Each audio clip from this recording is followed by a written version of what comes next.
Continue the chapter 24, blood circulatory system. Now today topic is blood clotting. Now today topic is the blood clotting. First of all, the clot, we study the term clot means blood clot. So blood clots, the component of the blood convert into gel-like structure.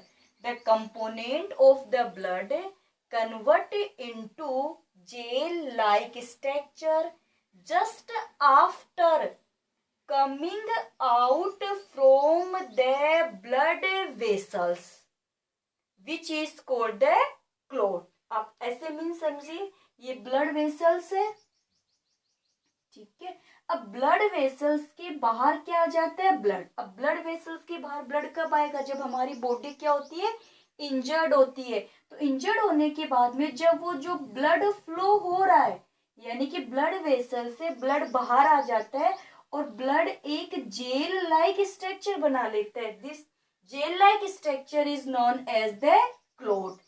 A process formation the blood clot is known as the coagulations.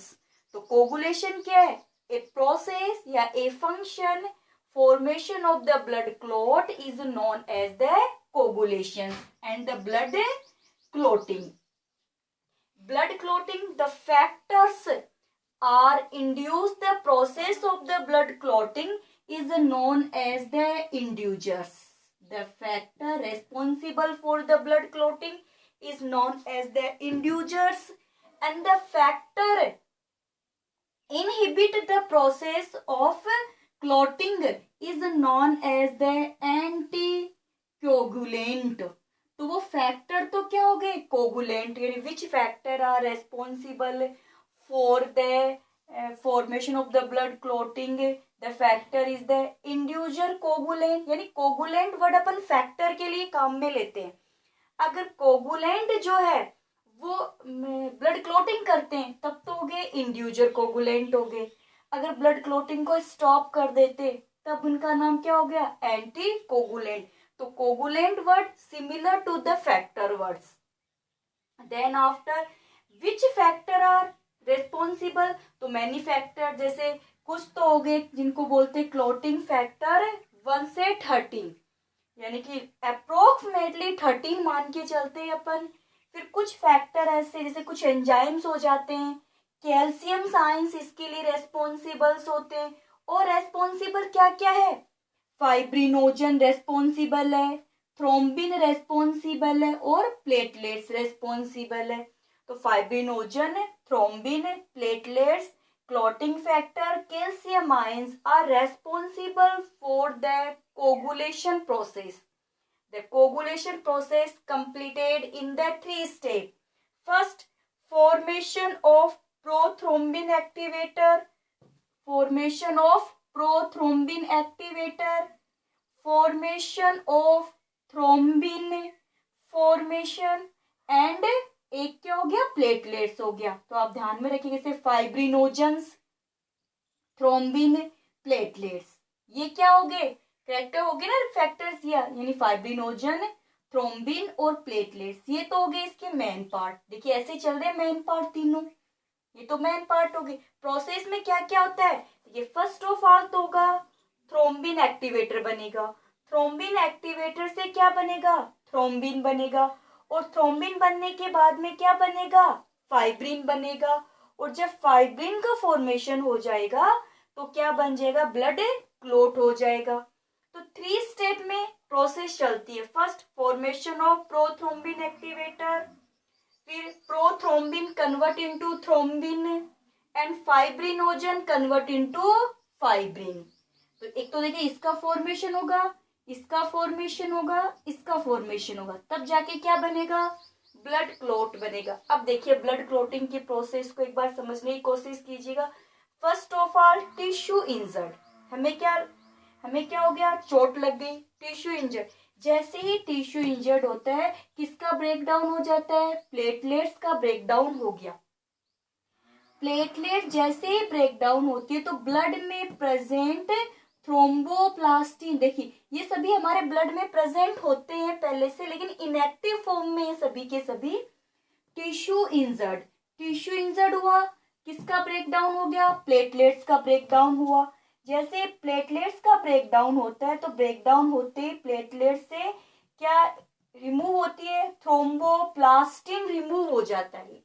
अगर in body injured होगी, platelets breakdown होगा, तभी ये factor बनेगा pro thromboplastin, वरना ये inactive form में thromboplastin बन गया। हमारे ब्लड में पहले से ही फैक्टर प्रेजेंट होते हैं जो ब्लड क्लॉटिंग के लिए रेस्पॉन्सिबल होते हैं। अब जैसे देखिए, जैसे ही थ्रोम्बोप्लास्टिन बना, थ्रोम्बोप्लास्टिन के बनते ही कोगुलेटिंग फैक्टर 10, कोगुलेटिंग फैक्टर 7, ये दोनों किसके साथ मिक्स हो जाते हैं, थ्रोम्बोप्लास्ट यानी coagulating factor 10 and the coagulating factor 7 added या mix with the thromboplastin to form the thromboplastin activator, to form the prothrombin activator, to form the prothrombin activator। अभी प्रोथ्रोम्बिन पहले से था ब्लड के अंदर, लेकिन ये एक्टिव नहीं है, इनएक्टिव फॉर्म में, तो इसको क्या करना है, एक्टिव करना। तो एक्टिव कब होगा, प्लेटलेट्स का ब्रेकडाउन होगा, प्लेटलेट्स के ब्रेकडाउन होते ही थ्रोम्बोप्लास्टिन का फॉर्मेशन, थ्रोम्बोप्लास्टिन जैसे ही फॉर्मेशन हुआ, clotting factor 7, clotting factor 8 add with the thromboplastin to form the prothrombin activator. अब देखिए, ऐसे ब्लड के अंदर क्लोटिंग फैक्टर 7 भी है, क्लोटिंग फैक्टर 10 भी प्रेजेंट है, लेकिन ये फंक्शन नहीं करे, क्यों, ये तो किसके साथ में रिएक्ट करते हैं, थ्रोम्बोप्लास्टिन के साथ में रिएक्ट करते हैं। जब तक बॉडी इंजर्ड नहीं होगी, प्लेटलेट्स नहीं बनेगी, तब तक क्या नहीं बनेगा, थ्रोम्बोप्लास्टिन का फॉर्मेशन भी नहीं होगा। चलिए, हमारी यानी फर्स्ट स्टेप यहाँ तक कंप्लीट होगी। 3 मैकेनिज्म थी ना, फर्स्ट मैकेनिज्म क्या थी हमारी, फॉर्मेशन ऑफ प्रोथ्रोम्बिन एक्टिवेटर, तो ये हो गया first point, formation of prothrombin activator. अब देखिए, जैसे प्रोथ्रोम्बिन एक्टिवेटर बन गया ना, बनते इसके साथ में कौन ऐड हो गया, कैल्शियम आयंस ऐड हो जाते। कैल्शियम आयन, अब ये प्रोथ्रोम्बिन क्या करेगा, हमारे ब्लड में पहले से प्रेजेंट प्रोथ्रोम्बिन को थ्रोम्बिन में कन्वर्ट कर देगा। देखिए, प्रोथ्रोम्बिन हमारे ब्लड में है जो इनएक्टिव फॉर्म में, इसको एक्टिव कौन करता है, प्रोथ्रोम्बिन एक्टिवेटर। तो प्रोथ्रोम्बिन का फॉर्मेशन हुआ, ये प्रोथ्रोम्बिन इनएक्टिव को थ्रोम्बिन इनएक्टिव में कन्वर्ट कर देता है। जबकि प्रोथ्रोम्बिन प्रेजेंट है ब्लड में, लेकिन ये एक्टिव नहीं हो सकता जब तक इसको कौन इंड्यूस नहीं करेगा, प्रोथ्रोम्बिन एक्टिवेटर इंड्यूस नहीं करेगा। तो प्रोथ्रोम्बिन एक्टिवेटर हमारे ब्लड में प्रेजेंट फैक्टर प्रोथ्रोम्बिन को किस में कन्वर्ट कर देता है, थ्रोम्बिन में कन्वर्ट कर देता है, जिसको क्या है, एक्टिव फॉर्म में। जैसे एग्जांपल अपन देते हैं ना कि पेप्सिनोजन होता है, जिसको HCl है वो पेप्सिन में कन्वर्ट कर देता है, पेप्सिनोजन इनएक्टिव फॉर्म में, और पेप्सिन क्या होती है, एक्टिव फॉर्म होती है। तो वैसे ही प्रोथ्रोम्बिन इनएक्टिव फॉर्म है, थ्रोम्बिन एक्टिव फॉर्म में, इसको कन्वर्ट करने का काम किसका होगा, प्रोथ्रोम्बिन एक्टिवेटर का। चलिए, प्रोथ्रोम्बिन से थ्रोम्बिन एक्टिव हो गया। अब ये थ्रोम्बिन क्या करेगा, हमारे ब्लड में प्रेजेंट फाइब्रिनोजन को फाइब्रिन में कन्वर्ट कर देगा, कि फाइब्रिनोजन ब्लड में है बट ये सोल्यूबल फॉर्म में, ठीक है। अब थ्रोम्बिन इसको किस में कन्वर्ट कर देगा, फाइब्रिन में, मीन्स सोल्यूबल। फाइब्रिन का मीन्स थ्रेड लाइक फॉर्म, ऐसे नेट, ठीक है, थ्रेड लाइक फॉर्म बनेगी। अब उस यानी फाइब्रिनोजन प्रेजेंट है ब्लड में, सोल्यूबल फॉर्म में होगा, प्रोथ्रोम्बिन कन्वर्ट कर देगा फाइब्रिन में, यानी नॉन सोल्यूबल फॉर्म में कन्वर्ट कर देगा। यानी जैसे ब्लड को अपन ऐसे करेंगे तो इसमें एक थ्रेड निकलना स्टार्ट हो जाएगा। अब ये फाइब्रिन के साथ में फिर कैल्शियम आयंस अटैच होंगे, रिएक्ट करेंगे, और किसका फॉर्मेशन हो जाएगा, फाइब्रिन प्लस आरबीसी सेल्स, ये दोनों मिक्स होगी, तब इसको क्या बोलते हैं, क्लोट बोलते हैं। तो ये प्रोसेस क्या थी, ऐसे क्लोटिंग की प्रोसेस थोड़ी लंबी है, जब नेक्स्ट क्लास के अंदर स्टडी करेंगे, हाई क्लासेस में स्टडी करते हैं तो लंबी प्रोसेस चलती है, बट आप लोगों के सिलेबस में इतने ही फैक्टर आपको लर्न करने होते हैं, कंपटीशन में मोस्टली यहीं से क्वेश्चन पुटअप हो जाता है आपके पास में। अब आप एक बार वापस से ध्यान में रखिएगा कि कोगुलेंट तो वो फैक्टर हो गए जो रेस्पॉन्सिबल है, जैसे देखिए क्लोटिंग फैक्टर 7 है, क्लोटिंग फैक्टर 10 है ना, कैल्शियम साइन, ये सब तो क्या हो गए, कोगुलेंट हो गए। अगर ये प्रोसेस ब्लड क्लोटिंग की प्रोसेस कर रहे हैं, इंड्यूजर्स बोल दिया, इसको इनहिबिट कर देते हैं, एंटी कोगुलेंट्स बोल देते हैं।